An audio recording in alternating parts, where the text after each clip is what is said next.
हमारे साथ इस time union council Kurum Ilyas की सियासी और समाजी शख्सियत राजा वाजिद नदीम साहब मौजूद हैं।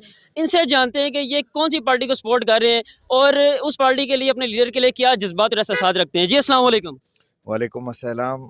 कैसे हैं सर, ठीक हैं? अल्लाह रब्बुल इज़्ज़त का बड़ा एहसान है। अच्छा, आज किस पार्टी को जो है आप सपोर्ट कर रहे हैं? हम जी राजा परवेज़ अशरफ साहब को सपोर्ट कर रहे हैं, पाकिस्तान पीपल्स पार्टी को सपोर्ट कर रहे हैं। हम अपना पोलिंग स्टेशन इंशाअल्लाह अल्लाह रब्बुल इज़्ज़त विन करवाएंगे, और ना सिर्फ पोलिंग स्टेशन, आने वाले दिनों में 2-4 आपको नज़र आएगा कि इंशाअल्लाह राजा परवेज़ अशरफ दोबारा कौमी असम्बली की ज़ीनत बनेंगे इंशाअल्लाह। आप यूनियन कौंसिल कुरुम इलियास से बिलोंग करते हैं ना, तो आप मुझे यहाँ के जो मसाइल हैं, यहाँ के जो गैस का मसला है, यहाँ पे पानी का मसला हो गया, फिर रोड का मसला, हॉस्पिटल का मसला हो गया, उसके बारे में आप क्या कहेंगे कि राजा साहब ने पिछले जो 5 साल वो प्राइम मिनिस्टर भी रह चुके हैं पाकिस्तान के, और उसके अलावा वो मेंबर भी रह चुके हैं, कौमी असम्बली के स्पीकर भी रह चुके हैं। उन्होंने अपने उस दौर में यूनियन कौंसिल कुरुम इलियास के लिए क्या क्या किया?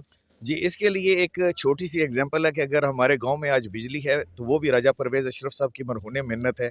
हमारे गांव में जो रोड हैं, जो गलियां हैं, जो बनी हैं, वो भी राजा परवेज़ अशरफ साहब की मरहूने मिन्नत हैं। और जो काम अगर रह गए हैं तो वो भी राजा परवेज़ अशरफ का ही इस्तेकाक है कि वो करवाएंगे। इसके अलावा बाकी जितने हैं 5-5 साल, 3-3 साल वो लगा के यहाँ के चले गए हैं, और जो रिज़ल्ट है, जो नतीजा है, वो आपके सामने है। जो काम हमारे रुके हैं, अगर 2013 में राजा परवेज़ अशरफ के साहब के साथ नाइंसाफ़ी ना होती तो यकीनन ये महरूमियाँ भी आज नज़र ना आ रही होती। अगर वो महरूमियाँ आज नज़र आ रही हैं तो उसकी वजह यही है कि 2013 के इलेक्शन में हमने उनके साथ नाइंसाफ़ी की है, और इंशाअल्लाह उसका इज़ाला अभी हम यूनियन कौंसिल कुरुम इलियास में राजा ज़मीर हुसैन मनास, मैं बज़ाते खुद वाजिद नदीम, हम यूनियन कौंसिल कुरुम इलियास का अपना ना सिर्फ पोलिंग स्टेशन बल्कि कौमी असम्बली की जो सीट है वो भी राजा परवेज़ अशरफ साहब को गिफ्ट में देंगे। और इंशाअल्लाह चौधरी सरफराज और जो खुर्रम परवेज़ साहब हैं हमारे PP9 और PP8 के, और वो भी एक सरप्राइज़ आपको इंशाअल्लाह जल्द मिलेगा। अच्छा, तो अभी आपने बात की कि 2013 में जो राजा साहब के साथ हमने ज़्यादती की या हल्के की आवाम ने ज़्यादती की, उसका भी अज़ाला करना है। तो जो लास्ट टाइम उनको इलेक्ट किया गया था, उसमें अज़ाला नहीं हुआ था उनकी महरूमी का या उनकी हार का? हम एक तरक्की पजीर मुल्क में रह रहे हैं, हमारे वसाइल इतने नहीं हैं जितने हमारे मसाइल हैं, लेकिन अगर काम का मुवाजना करें बाकी पार्टियों का और राजा परवेज़ अशरफ का, तो आपको नज़र आएगा कि राजा परवेज़ अशरफ का जो काम करवाने का पलड़ा है वो हमेशा भारी है, और वो इंशाअल्लाह आइंदा भी भारी रहेगा। अगर वो जीत भी जाते हैं, लेकिन हमारे मसाइल वैसे ही 2013 के इलेक्शन की तरह वैसे ही रहेंगे जिस तरह आज हम लोग महरूम हैं।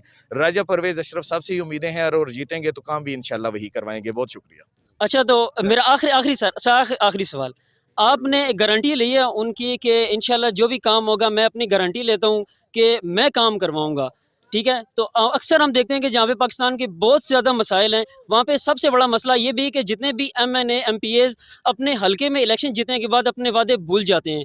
तो क्या ऐसा भी इस दफ़ा भी ऐसा ही होगा, या आप वाक़ई गारंटी लेते हैं? बात ये ऑन रिकॉर्ड भी आ चुकी है, इंशाल्लाह ये हमें याद भी रहेगी और हम याद दहानी करवाते भी रहेंगे। साथ साथ राइस साहब को जैसे उन्होंने गारंटी ली है कि इंशाल्लाह हल्के के काम होंगे, स्पेशली यूनियन कौंसिल जो कुरुम इलियास है, इसके काम जो है ना वो ज़रूर होंगे। जैसे सड़क का मसला, गैस का मसला, ये जो दीगर छोटे मोटे मसाइल हैं वो हल होंगे। तो ऐसा होगा हर दफ़ा की तरह, या इस दफ़ा वाकई मसाइल हल होने जा रहे हैं?